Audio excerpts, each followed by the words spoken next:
메시지가 나옵니다. 하나님에게 주시는 말씀. 그게 오늘의 설교의 주제가 되고 제목이 됩니다.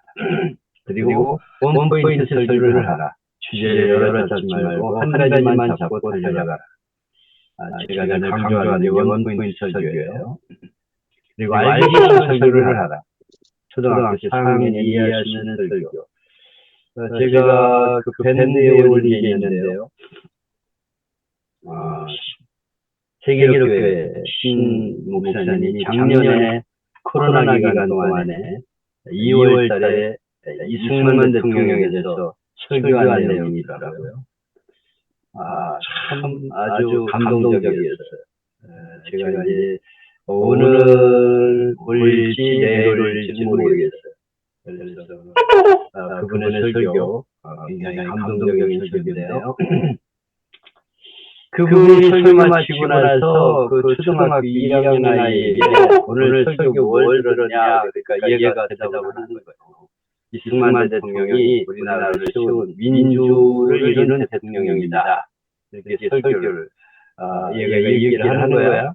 그러니까 이 신목사님이 아이스크림 3개를 먹을 수 있는 티켓을 주는 모습을 봤어요. 5학년 아이도 물어보고 초등학교 아이들이 같이 예배를 드려요. 그러면서 그 아이들에게 질문을 마지막으로 하는 장면을 봤는데 이런 설교 좋은 겁니다. 그래서 알기 쉬운 설교를 하라. 그리고 재미있는 설교를 하라. 재미있는 설교. 졸면서 들으는 설교는 아니죠. 그래서 귀에 쏙 들어오는 설교. 감동적인 설교를 하라. 좋은 예화나 간증을 통해 감동을 주라. 삶에 적용하도록 하라. 적용하지 못하는 설교를 내야에 불과하다. 그리고 영원 구원에 초점을 맞추. 특별히 낮 예배는 구도자에게 초점을 맞추는 설교를 하라. 결론을 전도해 두라. 하나님이 이렇게 말씀하시므로 그 말씀을 전하는 게 교회와 성도의 사명이다. 그리고 하나님 아버지의 마음으로 전하라. 상처를 싸매어주고 위로해주고 격려해주고 용기를 주는 메시지. 그리고 설교를 길지 않게 하라. 이번 주 본문은 베드로전서 3장 8절로 17절입니다. 이거는 우리 교재에 나와 있는 본문보다 조금 앞에 부분까지 넣었나? 그래서 10절을 잡았습니다. 그래서 사도 바울이 베드로가 그 고난당하는 일을 향해서 위로의 메시지를 주는 그런 내용입니다. 요약을 보면 본문은 고난당하는 시대의 성도들에게 위로를 주는 말씀입니다. 이때는 예수님의 것 때문에 재산을 다 뺏기고 유리하고 방황하는 일이 태반이었죠. 그들에게 고난을 주는 당하는 일에게 위로를 주는 메시지. 베드로서예요. 박해를 당하고 고난당하고 시련당하는 모습을 보면서 사람들이 당신이 그렇게 사는 이유가 뭐냐 그렇게 물을 때 그들에게 예수님이 내 삶의 주인이시고 산 소망이 내게 있기 때문이다. 이렇게 당당하게 말해주라는 것입니다. 오늘 우리에게 이런 삶의 태도가 필요합니다. 명절을 지내고 우리 가족과 친지와 이웃들이 당신 그렇게 사는 이유가 도대체 뭐예요? 이렇게 물어볼 때 분명한 이유를 말해줄 수 있어야 됩니다. 이번 주의 메시지입니다. 제가 작성한 설교 한 편과 몇 번의 목사님의 설교를 실었는데요. 베드로전서 3장 8절 17절 소망에 관한 이유를 묻는 이에게 그렇게 제가 제목을 정했어요. 내가 이 제목은 한번 꼭 다루고 싶었던 제목입니다. 소망에 관한 이유를 묻는 이에게 사람들이 우리에게 너 예수 왜 믿어? 이렇게 물어봐요. 도대체 네가 그렇게 살아가는 이유가 뭐야? 이렇게 물어봐요. 그들에게 분명하게 대답할 게 있게 합니다. 이것이 전도에 있어서의 중요한 포인트입니다. 그 메시지가 오늘 베드로전서에 나오는 내용입니다. 미국에서 노예를 파는 시절에 어느 집에 주인의 시임받는 조라라는 노예가 있었어요. 이 조라라는 노예는 아주 주인이 심하고 어디나 들이고 다니고 그의 의견을 듣는 아주 똑똑한 노예였습니다. 어느 날 주인이 몇 명의 노예를 더 사려고 조와 함께 노예시장을 갔어요. 그때 조는 유난히 늙고 힘없어 보이는 노예를 보더니 그를 사자고 말하는 거예요. 주인은 저 노예는 너무 늙어 쓸모가 없다. 오히려 내게 짐만 된다. 이렇게 거절을 했지만 그가 간절하게 요청을 하고 있어서 할 수 없이 노예를 샀어요. 늙은 노예를 사왔습니다. 집에 돌아온 조는 그 늙은 노예에게 온갖 정성을 다하면서 유별나게 부사주는 거예요. 그래서 이 조를 이상하게 여기고 주인이 그를 불러가지고 혹시 네 아버지냐? 이렇게 물어봤어요. 그때 그가 말합니다. 아닙니다. 그는 평생 제가 잊을 수 없는 원수입니다. 제가 어렸을 때 그가 나를 유괴해서 노예시장에 팔았습니다. 그런데 노예시장에서 뜻밖의 그를 보게 되었고 그 순간 너는 악을 갚지 말고 도리어 복을 위하신 주님 음성이 들렸습니다. 지금 나는 그리스도인이다. 그리스도인이라는 제 신분 때문에 그를 사랑하고 돌보는 것입니다. 이렇게 대답했다는 거예요. 사람들은 예수 믿는 이들에게 묻습니다. 당신 왜 그렇게 살아요? 나 같으면 가만 안 둡니다. 그게 그렇게 바보처럼 사는 이유가 도대체 뭡니까? 이렇게 물어봐요. 오늘 본문은 고난 당할 때 우리의 모습 보고 사람들이 당신 왜 그렇게 살아요? 이렇게 묻는 질문에 대한 대답이 오늘 본문의 내용입니다. 그들에게 분명하게 대답해 줄 수 있어야 된다 하는 것이죠. 베드로전서의 핵심 주제는 고난입니다. 베드로전서의 수신자들이 실제 겪고 있는 상황이 바로 고난이었어요. 예수 믿는 것 때문에 재산을 뺏기고 고향을 떠나서 여기저기 방황하면서 어렵게 살았어요. 그들에게 위로의 메시지를 주는 것이 베드로전서의 내용입니다. 그들은 믿지 않는 사람들 사이에 추격을 당하고 있었어요. 그들을 위로하기 위해서 서신이 베드로전서입니다. 이런 고난의 주제는 성경이 반복해서 다루는 중요한 주제입니다. 우리가 육신을 입고 있는 동안 고난을 피할 수 없기 때문이죠. 그래서 이 고난에 대한 문제를 잘 설교하셔야 됩니다. 그리고 위로를 해줘야 돼요. 우리가 세상에서 살아갈 때 고난을 당한다. 이 고난을 어떻게 견딜 것이냐. 고난에 대해서 그걸 어떻게 견디느냐 하는 분명한 이유를 성도들에게 제시해 주셔야 됩니다. 아마 베드로가 말씀 전하는 공동체에서 가장 해결하기 힘든 일 중에 하나가 고난의 문제였죠. 하나님의 말씀대로 살려고 몸부림을 치며 그리스도를 주로 고백하며 살아가는 공동체에 왜 고난이 찾아오는지를 설명해야 되는 거예요. 여기 13절에 또 열심으로 서로를 향한 누간을 해야 하리요. 그러나 의를 위하여 고난을 받으면 복이 있는 자니 그들이 두려워하는 것을 두려워하지 말며 근심하지 말고.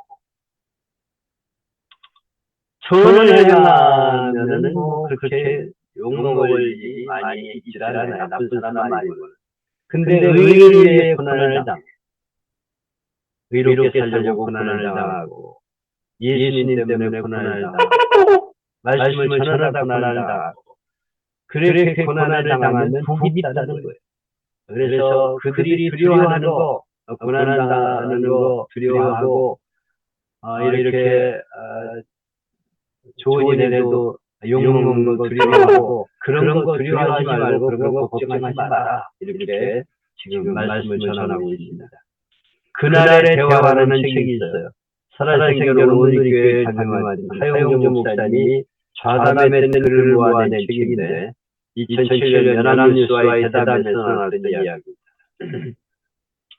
그리고 이정욱 편집장이 오늘 아침 추석하고 왔다는 얘기 들었습니다. 병에 지쳐 누워서 쉬어야 할 것 같습니다. 이렇게 말을 해요. 하용조 목사님 말합니다. 많이 아픕니다. 대학생 때 휴학해야 될 정도로 폐병이 심각했습니다. 독한 약을 하도 먹다 보니 간이 나빠지고 당뇨가 생겼습니다. 간경화로 고생하던 중에 간암이 발병했습니다. 교인들이 알면 실망할까봐 몰래 미국 가서 간암 수술을 5번 했습니다. 지금은 안세포가 없어졌다고 해요. 그런데 사부체가 망가져서 평생 투석을 하지 않았습니다.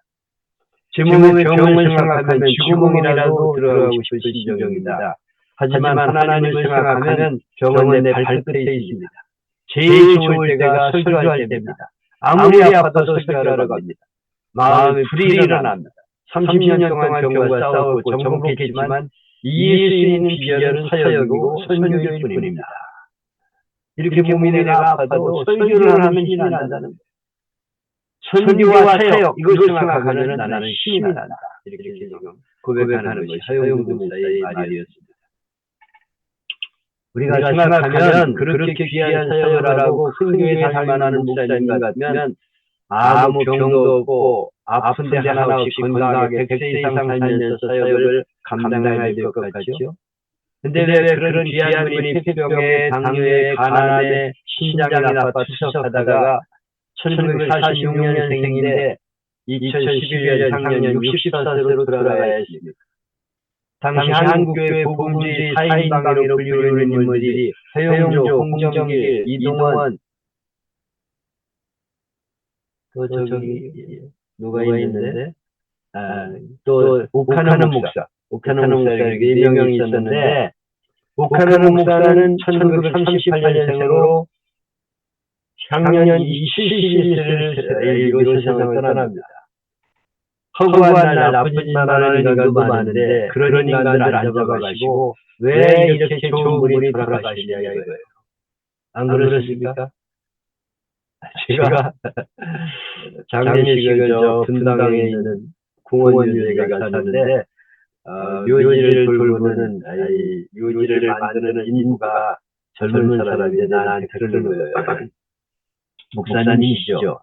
그래서 예 그랬더니 지금 만드는 돈이 34살 먹은 목사님이 지금 돌아가셔서 만드는 돈입니다.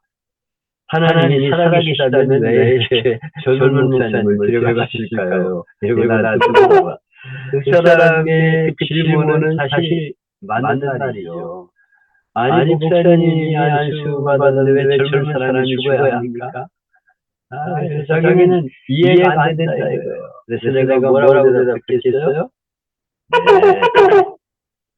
목사도 죽을 준비하라 하시겠죠. 목사가 돼가지고 목사 되면은 100살까지 산다. 그렇게 보장을 한다면 다 목사 되려고 그럴 거예요. 만사 때려치우고 목사 되겠다. 그럴 거예요. 그렇지만 목사도 언제든지 죽을 수 있다. 젊은 날에도 간다 하는 거 알고 정신 차리고 목회하라. 그래가지고 어느 정도 살다가 데려가시는 거죠.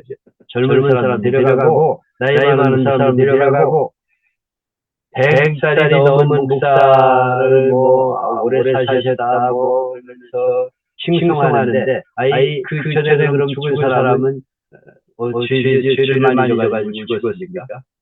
그렇게 생각하면 안 돼요. 우리나라에 오래 살다가 돌아가신 분이 계시잖아요. 100살 넘게 살다가 가신 그분은 훌륭한 분이라서 오래 사시고 그러면 젊은 나이에 죽은 목사는 벌 받은 겁니까? 우리가 그런 식으로 해석하면 안 된다는 거죠. 그게 인생이에요. 인간은 누구나 고난 속에 살다가 하나님 부르시면 언제든 떠나는 존재. 하나님께는 큰 교회, 작은 교회, 큰 목사, 작은 목사가 없고 훌륭한 인간, 나쁜 인간이 없어요. 다 같은 인간입니다. 제가 개척교회 할 때 전도하러 나가서 기분 나빴던 것은 어느 큰 교회 집사님이 나한테 그러는 거예요. 내가 이렇게 비누 2장씩 봉지에 넣어가지고 아파트 계단 이렇게 오르내리고 복도에서 다니다가 만났는데 목사님이십니까? 그렇다고 아이고 목사님이 그렇게 시시하게 목회를 하세요? 우리 목사님은 우리나라에서 최고로 큰 교회 목사님이에요. 그 최고로 큰 교회가 어디 교회인지 아시죠? 거기 조 목사님 같이 훌륭하게 목회를 안 하시고 왜 목사님이 그렇게 봉지 들고 돌아다니냐 나보고. 그래서 내가 그랬어요. 조영기 목사님은 옛날부터 그게 큰 교회를 목회했습니까? 내가 그렇게 물어봤어요. 조영기 목사님 대전 천막교회 한 사람이에요. 몇 명 데리고서 온갖 고생하며 목회하는 사람들. 다 그렇게 하면 성장하는 거지 무슨 크게 대교회가 어디 있습니까? 근데 이 집사가 그러더라니까 나한테 찌시한 목회자래. 우리 목사님이 지금 대교회를 하셔야지 어째서 그렇게 봉지 들고 돌아다니냐 이게. 나 참 그래서 야 요즘 이 교인들이 정신 상태가 틀려먹었다. 사명자가 오래 살아야 된다면 예수님의 제자들은 왜 일찍 숨겼습니까? 베드로 같은 이는 100살 이상 살면서 복음 전해야지요. 근데 다 숨겨있잖아요. 요한만 요한계시록, 요한삼서, 요한복음 기록하며 오래 살았죠. 예수님 어머니 모시고 오래 살았죠. 다 하나님 정하신 수명만큼 살다 가는 거예요. 수명만큼인데. 무드셀라처럼 969세까지 살아가는 인도 있고 태어나 제대로 꽃도 못 피우고 가는 인생도 있어요. 그러면 이제 태어나가지고 얼마 살지 못하고 죽는 사람은 저주받은 사람이에요.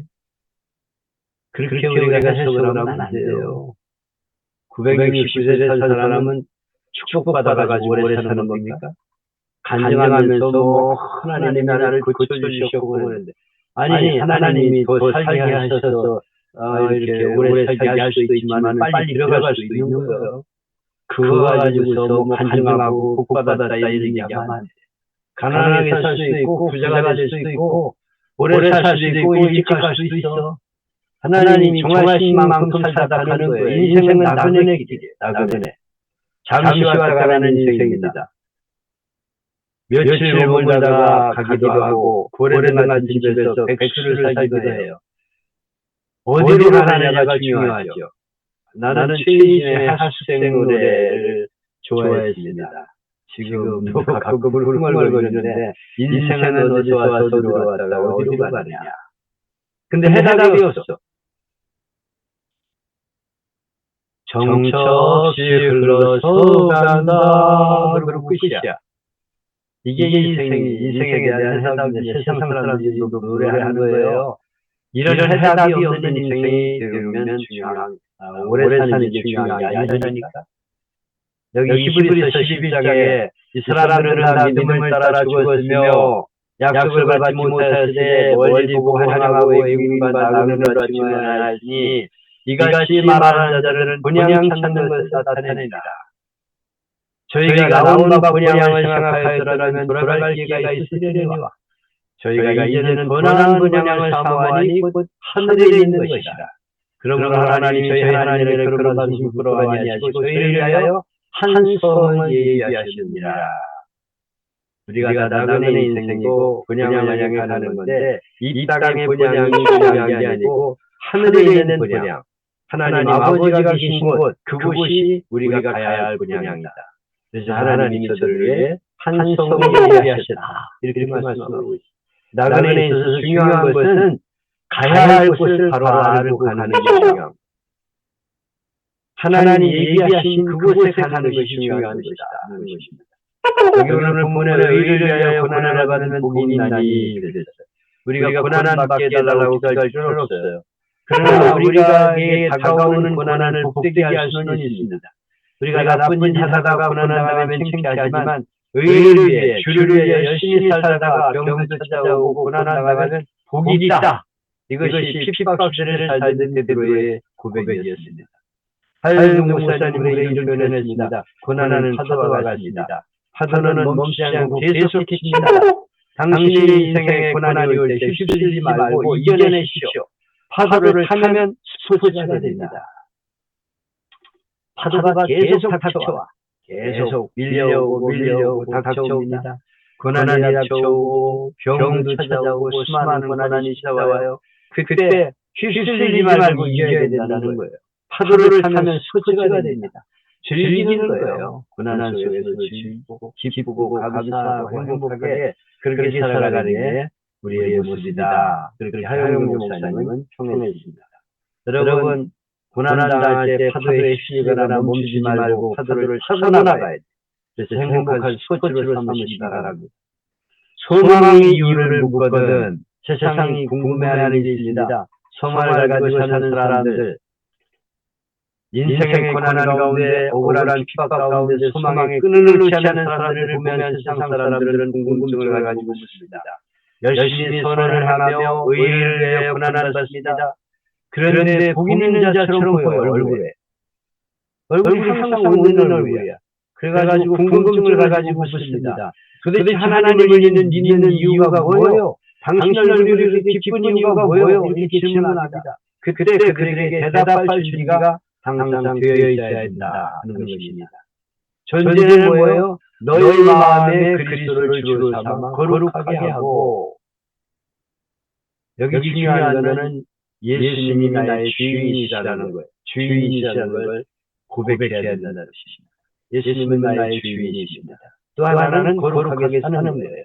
예수님이 나의 주인이기 때문에 주인의 뜻에 맞게 올바르게 살아가기를 힘쓰는 것입니다. 거룩하게 사는 것. 우리가 세상 살며 죄를 지으면 뭘 자랑할 게 있겠어요? 로마 황제 가이사를 주로 고백하는 사이에서 예수님이 나의 주인이십니다 이렇게 고백하는 것은 단순한 의지 차원이 아닙니다. 누군가 너희들에게, 우리들에게 너희 인생을 왜 그렇게 사느냐?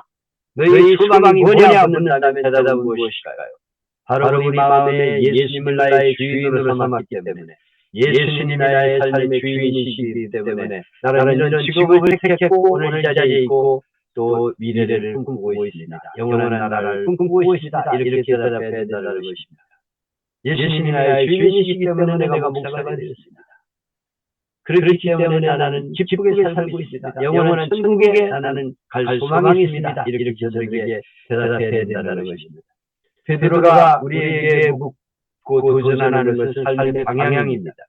고난을 당해도 우리의 삶의 방향을 일정합니다. 누군가에게 소망의 이유를 부를 때 일정한 방향을 말합니다. 우리가 세상에서 고난을 당하고 육체로는 죽임을 당해도 영으로는 살리심을 받기 때문에 흔들리지 않는 믿음을 가지고 있어요. 그 믿음을 따라서 누군가에게 소망의 길을 저들에게 보여주는 것입니다. 소망이 있는 삶이 무엇인가를 보여주는 거예요. 이것이 믿는 사람의 삶입니다. 세상의 거의 모든 종교가 선을 하라고 가르치죠. 불교, 이슬람, 유교, 힌두교 다 착하게 살아라, 자비를 베풀어라 가르칩니다. 세상 거의 모든 도덕과 윤리도 선하게 행하라 가르칩니다. 기독교도 선을 하라고 가르칩니다. 근데 기독교의 가르침은 이런 것들과 구별됩니다. 모든 봄 차이 가운데 결정적인 하나를 말씀하고 있는데 그것은 선으로 인한 고난의 문제예요. 17절에 말씀합니다. 선을 향함으로 고난받는 것이 하나님의 뜻이신데 하나님의 뜻대로 살면 고난당하게 된다는 거예요. 선을 향하면 고난당하게 된다는 것입니다. 우리가 하나님의 말씀대로 살아가고 애를 쓰면 고난당합니다. 이것이 세상 종교와 윤리 도덕을 가르치는 대로 할 때와 달리 기독교에서 가르치는 선을 할 때 고난이 있다는 거예요. 어느 목사님이 숭실대학교 교목실장과 말씀을 나눴는데 숭실대학교에서 여러 해 동안 몽골에 해외 봉사활동을 했습니다. 두 팀이 참여를 했는데 하나는 교목실에서 파견하고 한 팀은 다른 봉사의 부에서 파견한 팀입니다. 겉으로 볼 때는 똑같이 농선 봉사를 하고 아이들에게 영어를 가르치고 그래요. 근데 결과가 달라요. 교목실에서 파견한 팀이 봉사한 곳에는 사람들이 변하고 그들이 진심으로 고마워하면서 팀이 의도하거나 강요하지 않는데도 교회가 세워지고 영적인 강한 역사가 일어나는 것입니다. 다른 팀은 학생들이 저녁이면 술 마시고 노래하고 자기들이 즐거운 시간을 보낼 때 이 팀은 무릎 꿇고 기도했기 때문에 그리고 봉사짬짬이 복음을 저들에게 전해줬기 때문에 그리고 뜻밖의 말씀을 들었는데 현지에서 다른 팀과 달리 이 팀은 생각지 않은 방해를 많이 받았다고 합니다. 게다가 다른 팀이 이 팀을 흡수하려고 온갖 시도를 다했다고 합니다. 이 팀의 봉사를 막기 위해서 그 팀 그만두고 우리에게 양보해라 그렇게 말한다는 거예요. 그렇습니다. 우리가 말씀의 순종에 선을 행할 때 고난이 따릅니다. 행하는 초원이 다르기 때문에 그 선이 단순히 윤리적이고 세상적인 착한 일이 아니고 영적이고 종말론적인 착한 일이기 때문입니다. 실제로 우리가 그리스도 이름으로 선한 할 때 생각지 않은 일이 생겨요. 믿지 않는 사람들도 노골적인 방해를 받습니다. 때로 곁에서 지켜보는 사람들도 은근히 그리스도인들을 시기하면서 일을 어렵게 만듭니다. 때로는 주변 사람들이 힘들게 합니다. 그래서 이것저것 힘들고 골치 아프니까 그만두고 싶다 이런 생각을 하게 됩니다. 우리는 여기 본문의 권고의 귀를 기울여야 합니다. 14절에서 권고합니다. 두려워하지 말고 근심하지 말며 선을 행할 때 당하는 고난을 두려워하지 말고 걱정하지 말라 말씀하고 있어요. 우리가 주의 이름으로 선한 일을 할 때 고난이 있습니다. 그때 고난을 두려워가지고 중독에서는 안 된다는 것입니다. 고난이 생길까봐 걱정해서도 안 된다는 거예요. 적극적으로 선을 행하고 싸워 이겨야 된다고 말하고 있습니다. 15절에 너희 속에 있는 소망에 관한 이유를 묻는 자에게 대답할 것을 항상 준비하되 우리가 소망을 확고하게 가지면 고난을 이기게 해줍니다. 베드로서는 그리스도인들이 가져야 될 소망을 산소망이라고 표현하고 있어요. 1장 3절에 산소망, 소망이 살아있다 그런 뜻이에요. 도대체 무슨 뜻입니까? 이 세상의 명예 가지려고 온갖 짓을 다 합니다. 이런 명예는 산소망을 가져지지 않아요. 명예는 이 땅에서만 잠깐 누리는 것입니다. 부귀 산소망이 아닙니다. 역시 이 땅에서 잠깐 기쁨을 누리기 때문에 부귀 얼마 가지 못합니다. 권력 산소망이 아니에요. 권물 10년입니다. 권력 역시 오래 못 갑니다. 이런 거는 다 화초와 같이 쓸고 허망하게 사라져 버릴 것들입니다. 산소망은 무슨 소망입니까? 부활에 대한 소망, 천국에 대한 소망을 말합니다. 죽음 건너편 영원하게 우리에게 기쁨을 주는 것이 바로 산소망이에요. 우리가 이런 산소망을 가지게 되면 고난을 견딜 수 있습니다. 우리가 산소망을 가지면 고난이 다가올 때 하나님의 심판을 바라보게 됩니다. 천국을 바라보게 됩니다.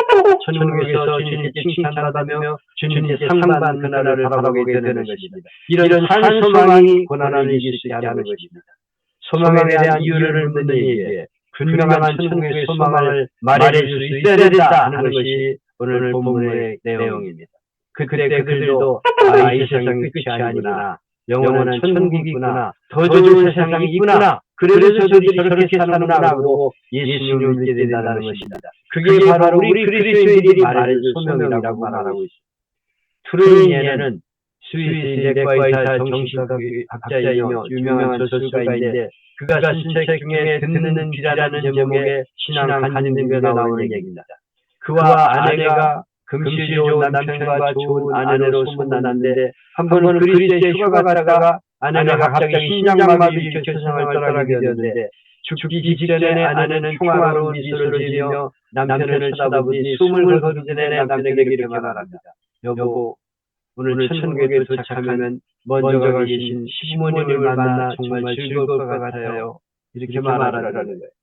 그 말에 그가 굉장히 감동을 받았다고 합니다. 아내가 죽음을 마치 기차 타고 제네바에 다시 돌아가는 것처럼 사랑하는 가족을 제외하는 것을 그렇게 받아들이는 것을 보고 부활이 생명이고 소망이신 예수님을 체험할 수 있었다 말하고 있어요. 아내를 보내는 그의 믿음은 점점 강해졌다고 합니다. 부활이요 생명이고 소망이신 예수님을 믿는 믿음, 그것 때문에 그는 근심 걱정으로부터 해방되는 놀라운 자유를 체험할 수 있었다고 말합니다. 어느 날 꾀꼬리가 풀리고 있어서 현자가 물었습니다. 꾀꼬리야, 너 왜 요새 노래가 없니? 그때 꾀꼬리가 불평하며 말합니다. 개구리 소리가 너무 커서 내 소리가 내가 소리를 내도 소용이 없잖아요. 그때 현자가 이렇게 말합니다. 야, 네가 조용히 있으니까 개구리 소리가 더 크게 들리는 거야. 개구리 소리가 크게 들린다고 꾀꼬리가 노래를 하라면 안 돼. 내가 조용히 있으니까 개구리 소리가 크게 들리는 거예요. 우리가 가만히 있으면 세상에 뭘 잡다한 소리가 들리고 온갖 세상 추한 것들이 귀를 틉니다. 여러분 개구리 소리 시끄럽다고 침묵하지 말아야 합니다. 세상에 약하다고 침묵하거나 불평만 하지 말아야 합니다. 더러운 세상이라고 욕하지 말아야 돼요. 가장 소중한 일은 한식 소리가 나는 그곳에 가서 희망의 노래를 부르는 거예요. 세상에 어떠한 하나님의 뜻대로 살아가며 누가 나를 해하리요 노래하며 사는 성도가 되어야 합니다. 그리스도인답게 살려는 믿음을 통해 오는 고난을 두려워하지 마시기 바랍니다. 모든 것이 합력하여 선을 이루시는 하나님의 역사를 믿어야 합니다. 그리고 믿음으로 선을 향하며 살아가는 복된 성도가 되어서 당신이 그렇게 사는 이유가 뭐냐고 물을 때 예수 그리스도가 내 인생의 주인이시고 이제 잠시 인생이 끝나면 영원한 천국에서 나를 맞아주실 주님이 계시기 때문이라고 당당하게 말했어. 저들을 구원하는 우리 모두가 될 수 있기를 축원합니다. 네, 제가 이제 이번 주에 작성한 설교문입니다. 누군가 여러분에게 소망에 관한 이유를 묻거든 어떻게 대답해야 하는가? 분명한 대답을 줄 수 있는 그리스도인들로 이번 주에 메시지를 전하시기를 바랍니다. 네, 마치겠습니다. 네, 오늘도 수고 많이 하셨습니다. 오늘 역순으로 해보겠습니다. 임진택 목사님 먼저 마이크 부시고.